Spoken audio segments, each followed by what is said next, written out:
नमस्कार दोस्तों, प्रकृति प्रेरी न्यूज़ में आपका स्वागत है। कहानी की इस श्रृंखला में आज हम एक बहुत ही प्रेरणादायक व शिक्षाप्रद कहानी लेके आए, गुदड़ी के लाल। जी, आपने सही सुना, गुदड़ी के लाल। ये हमारे पूर्व प्रधानमंत्री श्री लाल बहादुर शास्त्री जी पे बिल्कुल फिट बैठती थी। ऐसा प्रधानमंत्री मुझे लगता है शायद ही दोबारा पैदा हो। शास्त्री जी बहुत ही सरल, सौम्य और बड़े ही अच्छे हृदय के व्यक्ति थे। उनकी जितनी प्रशंसा की जाए कम है, क्योंकि एक बहुत ही निचले स्तर से उन्होंने अपना जीवन शुरू किया। एक बहुत ही निम्न वर्ग में पैदा हुए और अपने कर्तव्यों से, अपनी बुद्धि से भारत के प्रधानमंत्री बने, शीर्ष पद तक पहुँचे। लेकिन उनके जीवन में कभी अहंकार नाम की कोई चीज़ नहीं थी। सदा सरल, सौम्य और सादा जीवन बिताने वाले शास्त्री जी के बारे में आज हम बात करेंगे। कुछ रोचक चीज़ें आपको बताएंगे,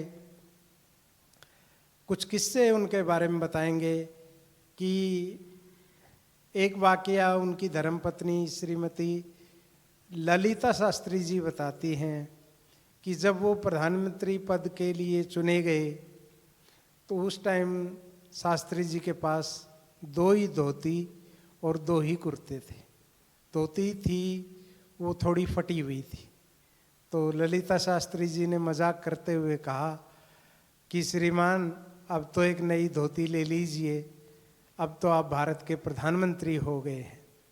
तो शास्त्री जी ने बड़ी सरलता से जवाब दिया कि जब इस देश के लाखों लोगों को ये फटी हुई धोती भी नसीब नहीं है, वो नंगे बदन रहते हैं, तो मुझे कोई अधिकार नहीं है कि मैं जनता के टैक्स के पैसे से नई धोती लूं।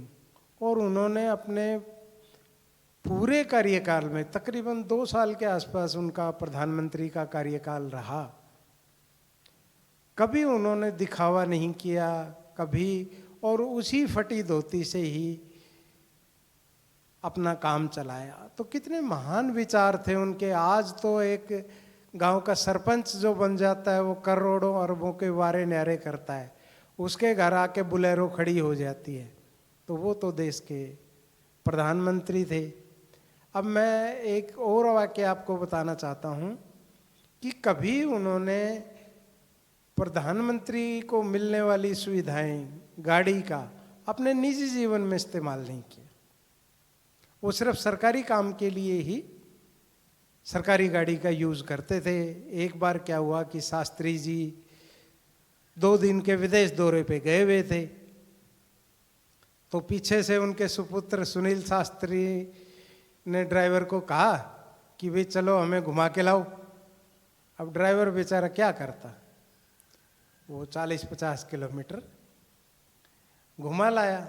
2 दिन बाद शास्त्री जी आए और शास्त्री जी को पता चला कि भाई गाड़ी ऐसे ऐसे उनके सुपुत्र लेके गए थे। तो उन्होंने ड्राइवर को बुलाया और हिदायत दी कि आगे से मेरा बिना पूछे कभी आप सरकारी गाड़ी मेरे निजी इस्तेमाल के लिए नहीं करेंगे, और उस 50 किलोमीटर 40 किलोमीटर का जो पेट्रोल खर्च हुआ वो शास्त्री जी ने अपने पैसे से सरकारी खाते में जमा कराया। तो ऐसे महान थे हमारे लाल बहादुर शास्त्री जी। उनको ऐसे ही गुदड़ी का लाल नहीं कहा जाता था, वाकई वो इस कहावत को चरितार्थ करते थे, डिजर्व करते थे। एक और वाकया है।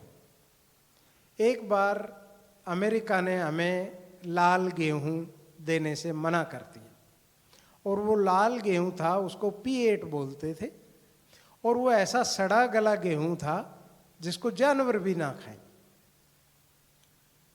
तो शास्त्री जी को एक बार अमेरिका के राष्ट्रपति ने धमकी दी कि अगर आप हमें फेवर्स नहीं करेंगे, हमारी बात नहीं मानेंगे, तो हम आपका गेहूं बंद कर देंगे।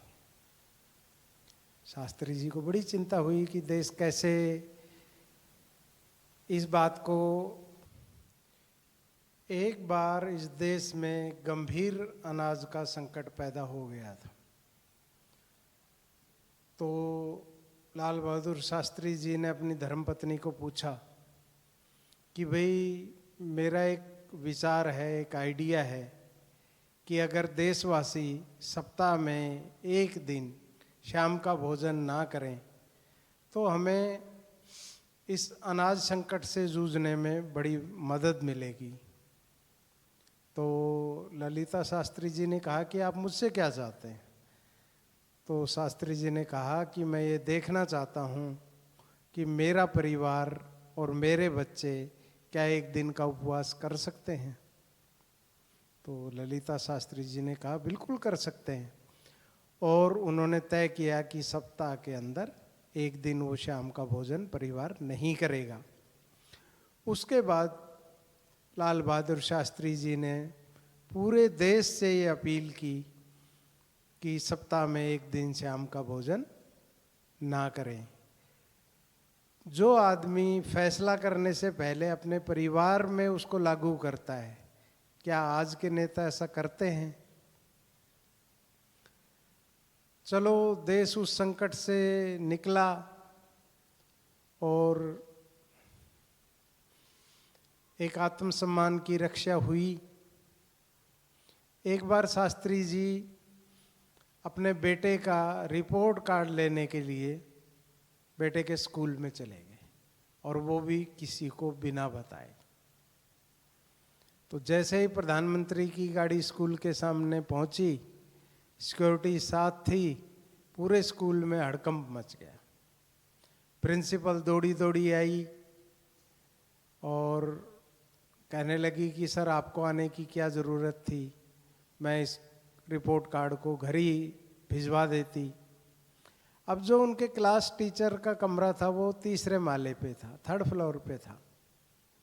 तो शास्त्री जी ने सीढ़ियाँ चढ़नी शुरू की और चढ़ते चढ़ते तीसरे फ्लोर पे पहुँचे तो वहाँ कुछ अभिभावक पहले से खड़े थे। शास्त्री जी जाके लाइन में लग गए। तो लोग बड़े अचंभित हुए। तो उन्होंने कहा कि मैं आज एक बेटे के पिता के तौर पे आया हूँ, ना कि एक प्रधानमंत्री के तौर पे। क्या ऐसी मिसाल आज देखने को मिलती है या भविष्य में कभी देखने को मिलेगी? वो आप बताएं। उसके बाद भारत माता का ये सपूत साजिशों का शिकार होता है और तथाकथित ताशकंद में एक समझौते के लिए जाते हैं और बताया जाता है कि उनकी हृदय गति रुकने से मृत्यु हो गई।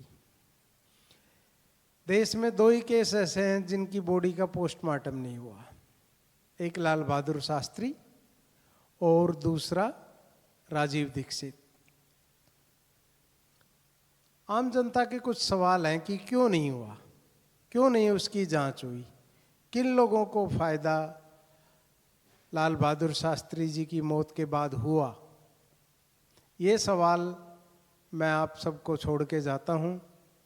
अगर आपको ये कहानी अच्छी लगती है तो मुझे कमेंट बॉक्स में लिख के बताएं, अपने मित्रों परिवारजनों के साथ शेयर करें। मेरे कैमरा सहयोगी बलराम भारती के साथ नई दिल्ली से मैं अजय चौहान आपसे विदा लेता हूँ। जय हिंद, जय भारत, धन्यवाद।